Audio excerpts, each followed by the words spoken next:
Dr. Kevin Kavanagh is a retired physician, and he is also founder of an organization called Health Watch USA. Hey, good morning, Dr. K. Good morning, Jack. What's up? Well, I think right now, mainly the vaccine is coming out. As you know, there's still controversy over schools, and there's controversy over hydroxychloroquine. You would think that that would go away, but it hasn't. Right. And people are still wanting to take it, even though it could be deadly, or is that too strong? Well, possibly. I mean, the heart is inflamed in a lot of the COVID-19 patients. And this is a drug, hydroxychloroquine, which can cause a heart arrhythmia, which can be very dangerous. And you combine that with an inflamed heart, then it could be deadly. You combine it with azithromycin, makes it even deadlier because both of those prolong the QT interval or cause the same type of heart arrhythmia. And it's close to 28% of individuals still believe hydroxychloroquine is effective. And that is a huge number. That's from an October 20th survey. So it's hard to combat the mixed messaging and the mismessaging with this drug as it relates to COVID-19 because, Jack, it does not appear to be effective. 9 randomized controlled studies. The latest thing that I'm hearing is that, well, if we would have used hydroxychloroquine, we wouldn't have had this big pandemic. Well, that's absolutely false. We used it like water in the beginning of the pandemic. People with arthritis and lupus who need the drug couldn't get the drug. So that's not true. There was almost 4,000 patients in New York City that had the drug. They did not find an observable effect. There were 2 million doses sent to Brazil. And again, there was no observable effect. So it's very problematic that people are still clinging on to this drug. And what really worries me is that some people may opt to take the drug where randomized controlled trials haven't shown a benefit instead of taking the vaccine where randomized controlled trials have shown a 95% benefit. So that, to me, is problematic. Don't you have to have a prescription to get it? Well, you do, but unfortunately, there are a lot of doctors that are still prescribing it because it can be prescribed off-label. And this is something, at least right now, I would really encourage physicians not to be doing. I was going to say, if you have to have a prescription, then the onus really is on the doctors at this point for writing that stuff. Now, Todd said, is hydroxychloroquine dangerous for people with lupus? Well, providing they don't have a heart problem, the answer to that would be probably not. I mean, many people take it for malaria, lupus, arthritis. It is not dangerous, but sometimes dangers with the drugs are disease specific. When you have a disease like COVID-19, and I've written an article on this, that it may be more of a cardiac vasculature type of a virus than a lung virus. That so many people have this heart involvement. If you combine that with a patient that has heart inflammation, then I believe you're going to have increased dangers in taking the drug. So you've got to be careful. Remember, people with COVID-19, sometimes they don't have symptoms. But even though they don't have symptoms, your blood oxygen level can drop. And they feel that this is a vascular problem, possibly a heart problem. And that's why people will go around taking their blood oxygen level using a pulse oximeter. And this may occur before you get lung involvement. So this is primarily a heart and vascular problem, lung problems also, but we can't forget the heart involvement, and that's what makes hydroxychloroquine so potentially deadly in patients with COVID-19. All right, let's get into the vaccine. It's going to be here pretty soon, and the CDC has decided who's going to be on first and second and third, etc. Well, and they have. Right now, the healthcare workers and individuals in nursing homes are going to have the vaccine first. one of the problems that I've seen is that there's, well, initially not even enough doses to cover all of them. In Kentucky, there's 11 hospitals which have received vaccines or are slated to receive the vaccine to start immunizing their workers. And so there's going to be a lot of decisions which have to be made.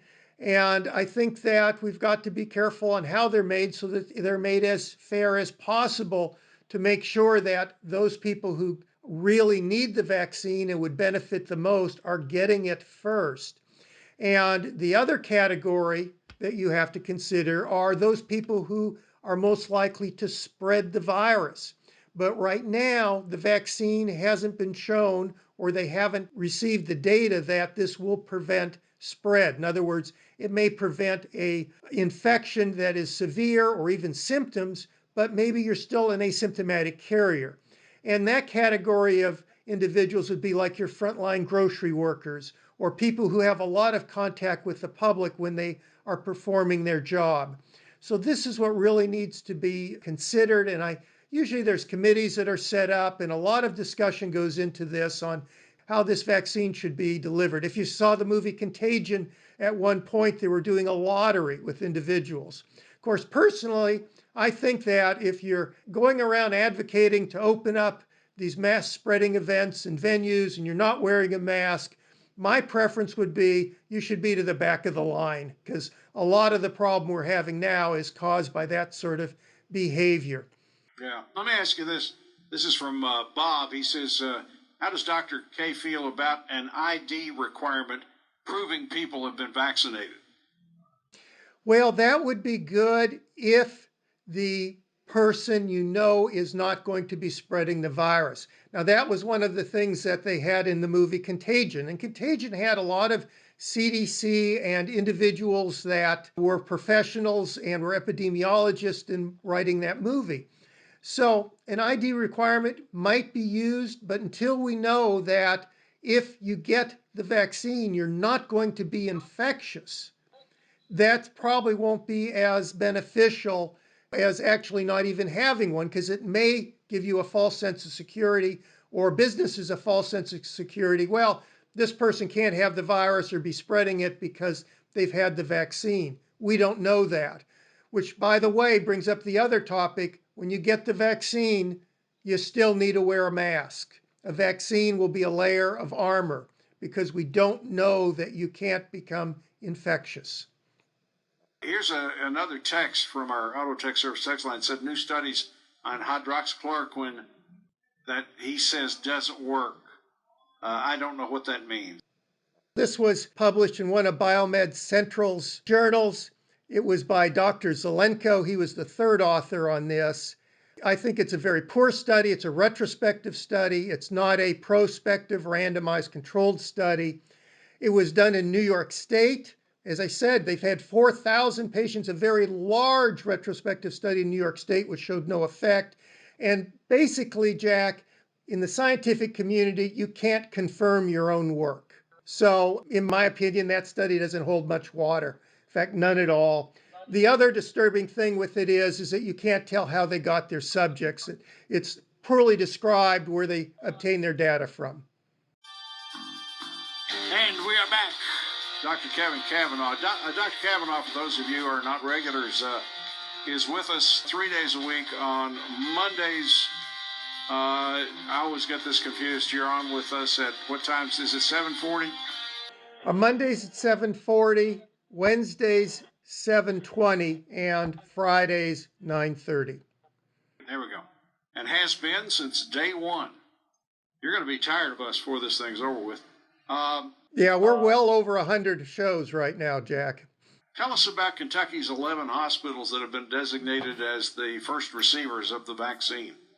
Well, they're mainly our major medical centers. In other words, tertiary referral centers.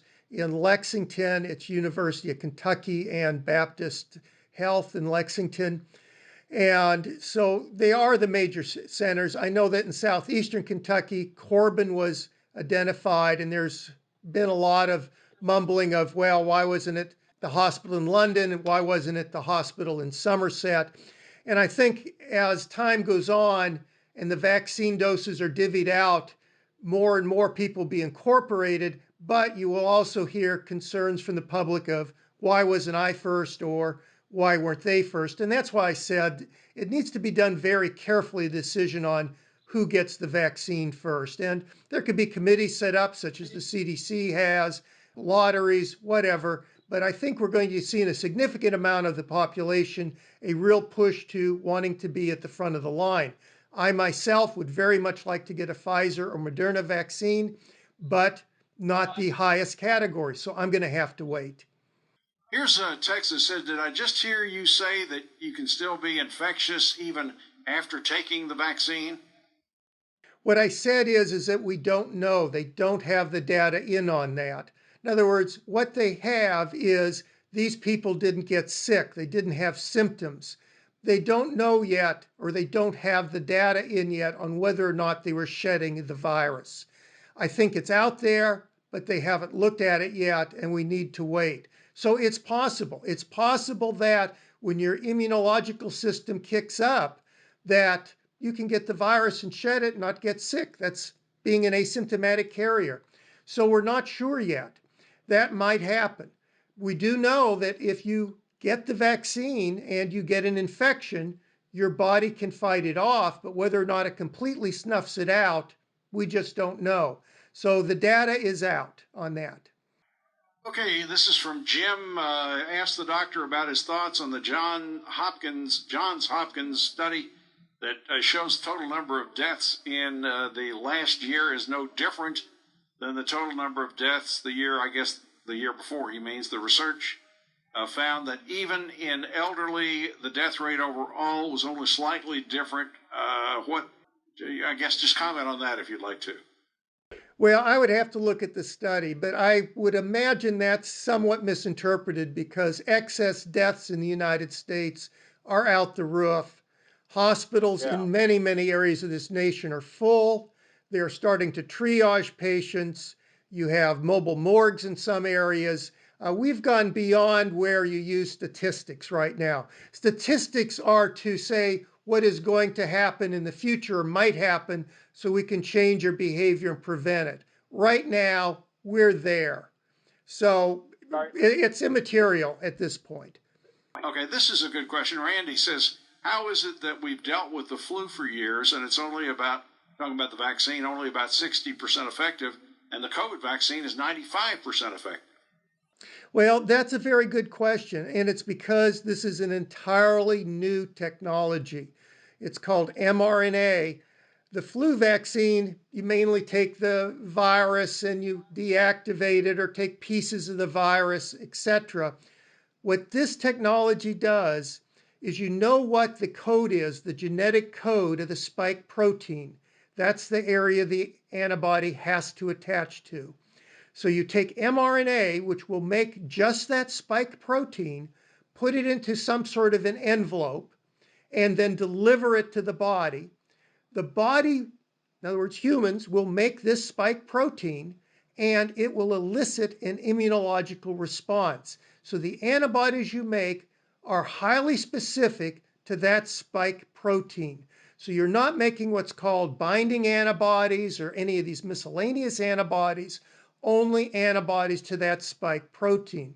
And of course, when you get into, well, what are the complications going to be when you're only making that neutralizing antibody? In other words, it's a very targeted antibody response. Theoretically, you will have less complications. And so that's the reason. This is an entirely new type of technology. And if a new mutant comes around, which I think is highly likely, at some time this virus will mutate, it's done it in minks in Denmark, they can get that mutation, how the code has changed, and print out a new vaccine. And they can do it within weeks instead of taking years to develop.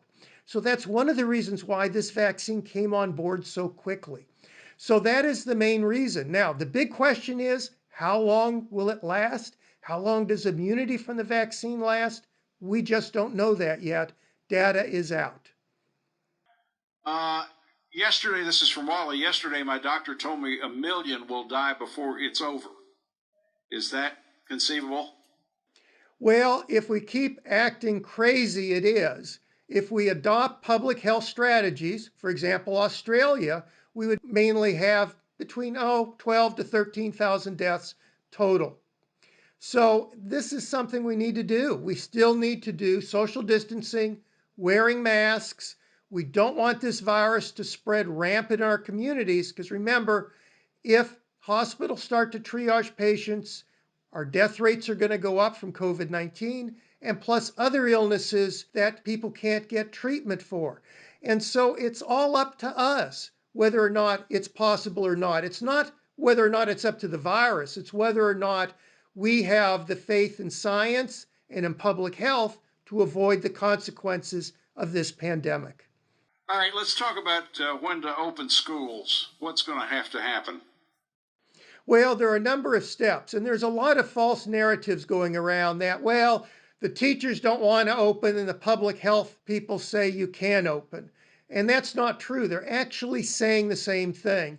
The teachers are saying we don't want to go back to schools unless it's safe and these conditions are met. And the public health officials are saying you can open schools if it's safe and these conditions are met. So really, they're saying the same thing. And what has to happen is you need to have proper sanitization. You need to have smaller class size, bubbling of students. You need to have regular testing of students. I'd like to see 3 times a week. People say that's too much. Well, that's what they do with the NCAA. I want the same for my children. And most importantly, you need to have proper ventilation and sanitization of the air, which means you're going to have to upgrade your heating and ventilation systems. So all of that needs to happen, and you need to have different ways of cleaning and different environmental agents that you're using. For example, if your students used to eat in the cafeteria and you're now going to have them eat in the classroom, well, in the classroom, you're not going to be able to use a harsh disinfectant to clean that area. You're going to have to use it more environmentally and mild and a safer sanitizer. So different types of protocols need to be changed. A lot of things need to be set up. And also getting into the school, preventing parents from congregating when they're dropping off children or visiting the principal's office. All of this needs to be addressed so you can open schools safely. And when it is addressed, everybody's in agreement to do this. Real quick, somebody texted us the Johns Hopkins student newspaper deletes, then retracts the article on faculty members' presentation about COVID-19 deaths. Student newspaper at Johns Hopkins has retracted the article claiming that COVID-19 has had relatively no effect on the deaths in the United States. So, see, that's how that stuff gets started. We are out of time, my friend, but we will talk to you on Monday morning. Have a great weekend, okay? Thank you, sir.